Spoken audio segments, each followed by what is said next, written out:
കട്ടപ്പനയിലെ നിക്ഷേപകന്റെ ആത്മഹത്യ, സാബുവിന്റെ ആത്മഹത്യ, അതുമായി ബന്ധപ്പെട്ട് ചില അന്വേഷണങ്ങൾ നടത്തിയപ്പോൾ ചില കാര്യങ്ങൾ ബോധ്യപ്പെട്ടിട്ടുണ്ട്. ആ റിപ്പോർട്ടിലേക്കാണ് നമ്മൾ ഇനി കടക്കുന്നത്. സഹകരണ ബാങ്കുകളിൽ നിക്ഷേപിച്ച തുക മടക്കി ലഭിക്കാത്തതിനെ തുടർന്നാണ് നിക്ഷേപനായ സാബു ആത്മഹത്യ ചെയ്തത്. നിക്ഷേപ കാലാവധി കഴിഞ്ഞിട്ടും തുക മടക്കി നൽകാൻ കഴിയാത്ത 164 സഹകരണ സംഘങ്ങൾ കേരളത്തിലുണ്ട് എന്നാണ് സഹകരണ വകുപ്പ് മന്ത്രി VN വാസവൻ തന്നെ വ്യക്തമാക്കുന്നത്. തുക ലഭിക്കാതെയുള്ള ആത്മഹത്യകൾ തുടരുകയാണ് കേരളത്തിൽ.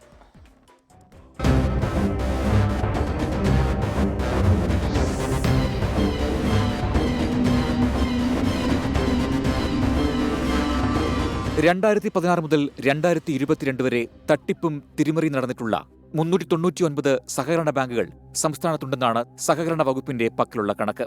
തൃശൂരിൽ 66 സഹകരണ സംഘങ്ങളും മലപ്പുറത്ത് 55-ഉം തിരുവനന്തപുരത്ത് 49-ഉം സഹകരണ സംഘങ്ങളിൽ തട്ടിപ്പുകൾ നടന്നു.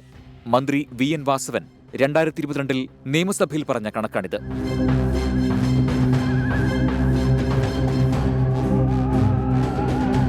Registrar of cooperative societies നടത്തിയ അന്വേഷണത്തിൽ 272 സഹകരണ സംഘങ്ങളിൽ ക്രമക്കേടുകൾ കണ്ടെത്തി.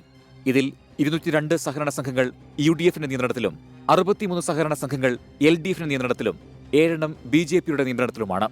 കഴിഞ്ഞ 3 വർഷത്തിനിടയിൽ രാജ്യത്തെ സഹകരണ സംഘങ്ങളിൽ 3313 കോടി രൂപയുടെ 2131 തട്ടിപ്പുകൾ നടന്നുവെന്നാണ് കേന്ദ്രത്തിന്റെ കണക്കുകൾ.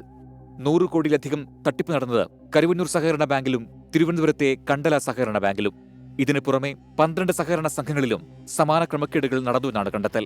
എൻഫോഴ്സ്മെന്റ് ഡയറക്ടറേറ്റ് ഹൈക്കോടതിയിൽ നൽകിയ സത്യവാങ്മൂലത്തിലെ കണക്കുകളാണിത്. Research desk 24.